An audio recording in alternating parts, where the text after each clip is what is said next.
弟兄姊妹平安，今天是2023年1月28号。今天的经文是诗篇15篇，弥迦书第3章第1节到第4节，约翰福音第13章31节到35节。今天要跟大家分享的主题是新的诫命。忠心的仆人是以上帝的标准来做事，也必须要遵守上帝的诫命。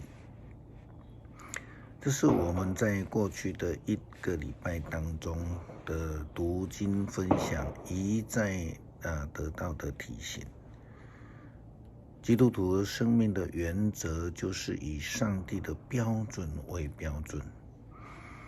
例如昨天我们读到的申命记的经文记载这样说：你们收割而忘记带回家的谷物，不可转回去拿，要留在田里，让外侨、孤儿和寡妇拾取。这样你们上主，你们的上帝会世世赐福给你们。你们摘橄榄，摘了一次以后，不可再去摘剩下的，要把剩下的留给外侨、孤儿和寡妇。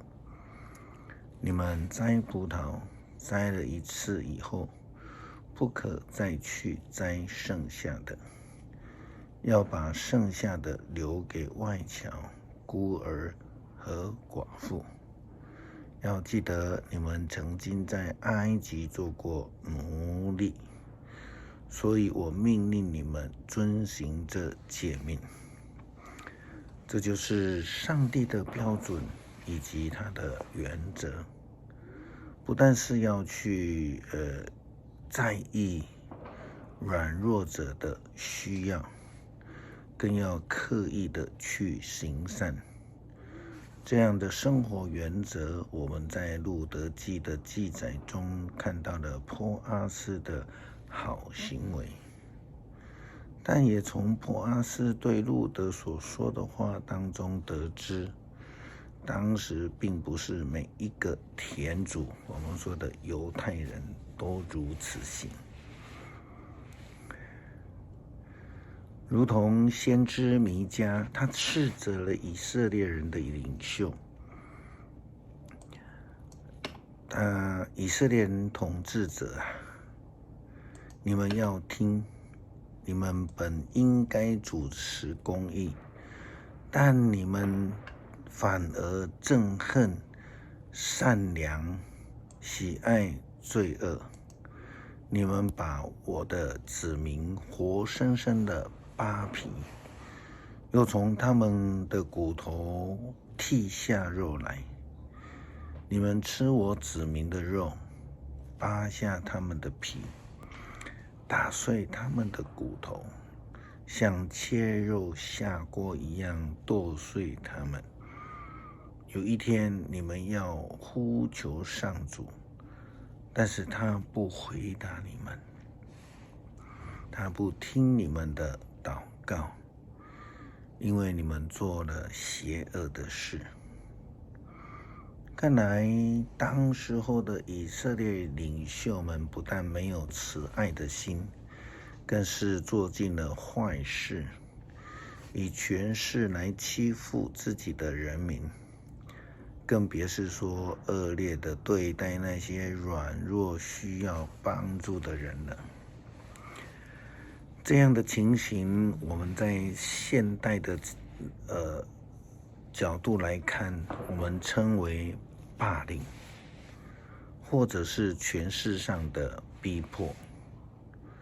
在国对国之间，也可能造成所谓的侵略屠杀，如同2次世界大战的德国、希特勒以及纳粹政权，也如同现今的苏俄对乌克兰的战争。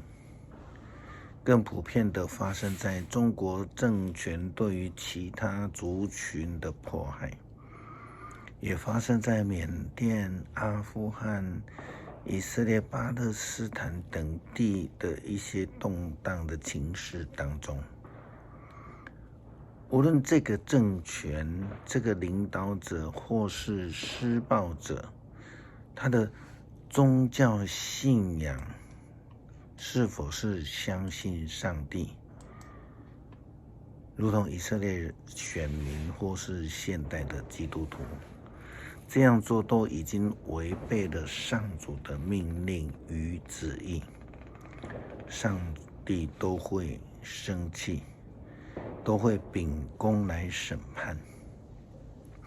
前面我们提到的波阿斯，他就是一位十足的遵守诫命的主仆，他不只是对路德很和蔼，但事实上他对于他的仆人们也都非常的好，如同朋友一样。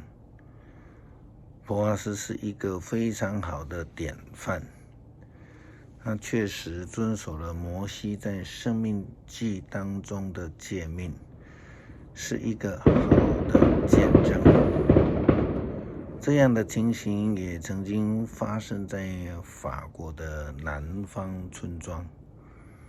法国名画家米勒曾经画了一幅10岁的这个乡村情景，因为他所画的情景就是发生在大约1857年左右的法国农村。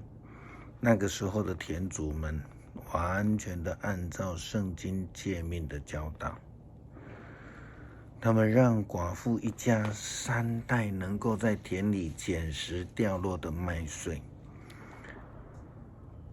然而这一幅名画曾经被误以为米勒是用路德记的故事为绘画的蓝本，其实这个联想是不正确的。但如果是以生命记24章19节到22节这个诫命的记载相同的基础，这样想法就正确了。在耶稣基督的教导里面，就是要求将上帝的诫命非常实际的生活化。我们看到新约所记载，耶稣基督颁布了新的诫命。虽然我们说新的诫命，但事实上它并不是新的，而是应当用新的生命态度来面对。耶稣基督在犹大出去出卖他的时候，他就告诉门徒们，圣经记载，犹大出去之后，耶稣说，现在人子已经得到荣耀了，上帝的荣耀也在人子身上显明了。虽然上帝的荣耀借着人子显明，他自己也要显明人子的荣耀，而且要立刻荣耀他。